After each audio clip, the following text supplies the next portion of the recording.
People and history के latest biography alert के लिए बेल आइकन दबाना ना भूलें।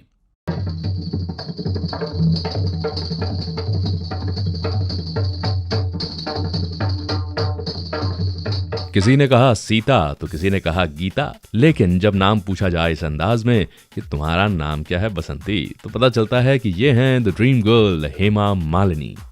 अरे आप चिल्लाते क्यों हैं, जरा आहिस्ता बात कीजिए। भारतीय सिनेमा की सबसे सफल हीरोइंस में से एक, जिन्होंने जबरदस्त सुपरस्टारडम हासिल किया। What nonsense!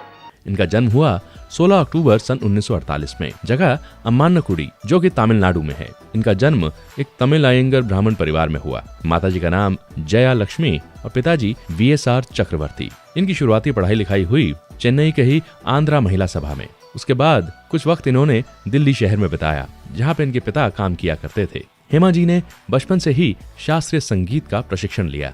इनकी माँ जया चक्रवर्ती चाहती थीं कि उनकी बेटी हेमा आगे जाकर बहुत बड़ी डांसर और बहुत जबरदस्त अभिनेत्री बने। क्या है माँ जी? मुझे तुमसे कुछ जरूरी बात करनी है, अभी इसी वक्त। ये बात भी आपको हैरान कर देगी कि जब पहली बार हेमा मालिनी को चुना गया एक फिल्म के लिए, तो ये सुझाव दिया गया कि इनका नाम बदल दिया जाए, इनका नाम रख दिया जाए सुजाता। हेमा मालिनी और इनका परिवार इस बात से बहुत ही दुखी था। पहली फिल्म आएगी और हमेशा के लिए बच्ची का नाम हेमा से हटकर सुजाता रख दिया जाएगा। सवाल होता है लड़की की खुशी का, उसकी पसंद का। ऐसा माना जाता था कि हेमा मालिनी बहुत ग्लैमरस नाम नहीं है, लिहाजा नाम बदल दिया जाए। और तब वो हुआ जिसकी कोई उम्मीद नहीं कर रहा था। फिल्म में इन्होंने काम तो शुरू किया, लेकिन इन्हें यह कहकर रिजेक्ट कर दिया गया, इनमें स्टार वाली बात नहीं है, ये रोल निभा ही नहीं सकती। इस बात से हेमा मालिनी भी आहत हुई और इनकी माँ भी। आज तक मैं तुम्हारी हर बात मानती आई हूँ, लेकिन इस बार मैं तुम्हारी बात नहीं मानूंगी।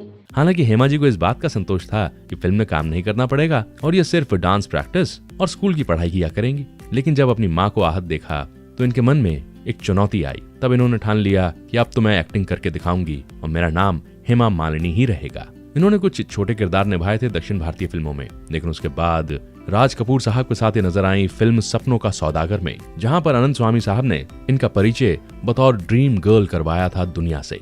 वहाँ हर काम नए सिरे से करना होगा। क्या मैं कर सकूंगी? जरूर कर सकोगी।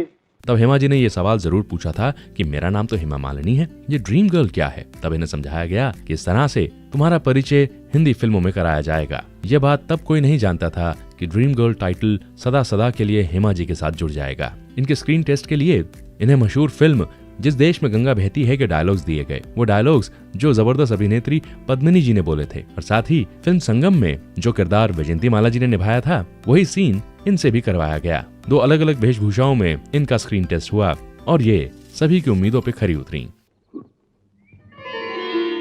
अरे ये क्या? देवी को खुश करने के लिए पुजारी के पास बस एक ही रास्ता है। मैं देवी हूँ। और नहीं तो क्या।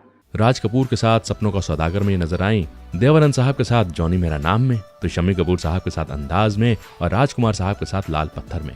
इन फिल्मों के बाद इन्होंने पलट के नहीं देखा और इसी बीच वो फिल्म आई जिसने सब कुछ बदल के रख दिया। वो फिल्म थी सीता और गीता, जिसमें इनके हीरो थे धर्मेंद्र साहब और संजीव कुमार साहब। इस फिल्म के लिए इन्हें film fair best actress award से नवाजा गया था। भारतीय सिनेमा के पहले सुपरस्टार राजेश खन्ना के साथ भी इनकी जोड़ी खूब जमी, चाहे वो प्रेमनगर रही या फिर महबूबा। 70 की दहाई से लेकर 80 की दहाई तक हेमा मालिनी सबसे बेहतरीन हीरोइन बनकर उभरी थी। बड़े से बड़े हीरो के साथ इनकी जोड़ी खूब जम रही थी। इनके जैसा नृत्य, इनकी जैसी भाव भंगिमाएं, इनकी जैसी खूबसूरत हीरोइन मिलनी वाकई बहुत कठिन थी। अरे तुम, किसी ने देखा तो नहीं? जाने मन, तेरे सिवा किसकी क्या मजाल जो मेरे सामने आंख उठा के देख ले। फिर तो मल्टी स्टारर फिल्म्स में भी इनके हुनर का बोलबाला सबने देखा, चाहे वो क्रांति रही कि नसीब। ये बात भी मशहूर रही कि इनके पिता चाहते थे कि हेमा की अब शादी हो जाए। अरे व्हाट नॉनसेंस, एक बार कह दिया ना कि लड़का बहुत अच्छा है, बाप दादा की लाखों की जायदाद है और खुद भी लाखों कमाता है। इनके लिए बड़े बड़े अफसर ढूंढे गए, बड़े बड़े इंजीनियर्स भी, लेकिन वो तमाम लड़के जब भी हेमा मालिनी के सामने आते तो उनके हाथ कांपते। मैं भी जवान हूँ, खूबसूरत हूँ, लेकिन आज तक किसी ने मुझ पर डोरे डालने की कोशिश नहीं की। इतनी खूबसूरत, इतनी बड़ी सुपरस्टार के सामने बड़े से बड़े हुनरमंद लड़के का आत्मविश्वास डोल जाता। लेकिन डैडी, मेरी भी एक बात सुन लीजिए आप।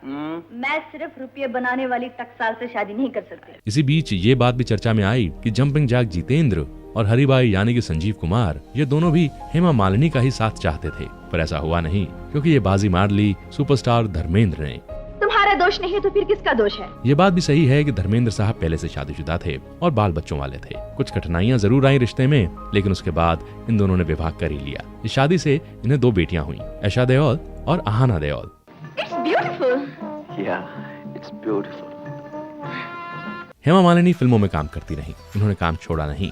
उसके बाद 90 की दहाई में इन्होंने भारतीय सिनेमा के बहुत बड़े सुपरस्टार को एक ब्रेक दिया। फिल्म रही दिल आशना है और सुपरस्टार शाहरुख खान। हीरोइन थी इस फिल्म में दिव्या भारती। ये फिल्म हेमा जी ने डायरेक्ट करी। इन्होंने एक और बड़ी अनोखी फिल्म डायरेक्ट करी थी जिसका नाम था मोहिनी, जिसमें इनकी नीस मधु और अभिनेता सुदेश बैरी थे। हालांकि उसी वक्त के आसपास इन्होंने टीवी सीरियल नुपुर भी बनाया था, जो कि एक नृत्यांगना की कहानी पर आधारित था। राजेश खन्ना, अमिताभ बच्चन, विनोद खन्ना, धर्मेंद्र, सभी के साथ इनकी केमिस्ट्री सिल्वर स्क्रीन पर खूब पसंद की जाती। एक्शन फिल्म्स रहीं या फिर हटके फिल्म्स या फिर पैरेलल सिनेमा, जिसमें एक चादर मैली सी का नाम सबसे ऊपर आता है। धीरे धीरे हेमा मालिनी कुछ ऐसे किरदार निभाती नजर आईं कि फिल्म जमाई राजा में हेमा मालिनी ने माधुरी दीक्षित की मां का किरदार निभाया और सन 2003 की फिल्म बागमां में इन्होंने एक बुजुर्ग महिला का किरदार निभाया। अमिताभ बच्चन साहब के साथ इनकी जोड़ी खूब जमी। फिल्म सुपरहिट साबित हुई। गीता, तुम अभी बच्चे हो, तुम नहीं जानती संसार क्या होता है, समाज क्या होता है, बिरादरी क्या होती है। 90 की दहाई में इन्होंने अपने साथी कलाकार विनोद खन्ना के लिए इलेक्शन कैंपेनिंग करी और आगे जाकर ये भारतीय जनता पार्टी की सदस्य बनी और फिर member of parliament. Hema Malini और धर्मेंद्र साहब की बेटी ऐशा देओल फिल्मों में नजर आई और दूसरी बेटी आहाना फिल्मों से जरा दूर ही रही। इन्हें पूरे भारत में कई सम्मान दिए गए। सन 80 में इनका विवाह धर्मेंद्र साहब के साथ हुआ था और सन 2015 आते आते हेमा मालिनी नानी बन गईं। इनकी बेटी आहाना देओल ने एक बिटिया को जन्म दिया।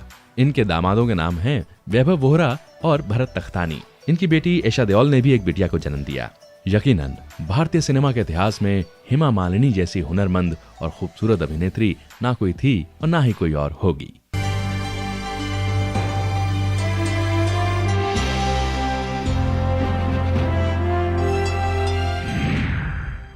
महान प्रतिभाओं के जीवन के बारे में जानने के लिए सब्सक्राइब करें पीपल एंड हिस्ट्री।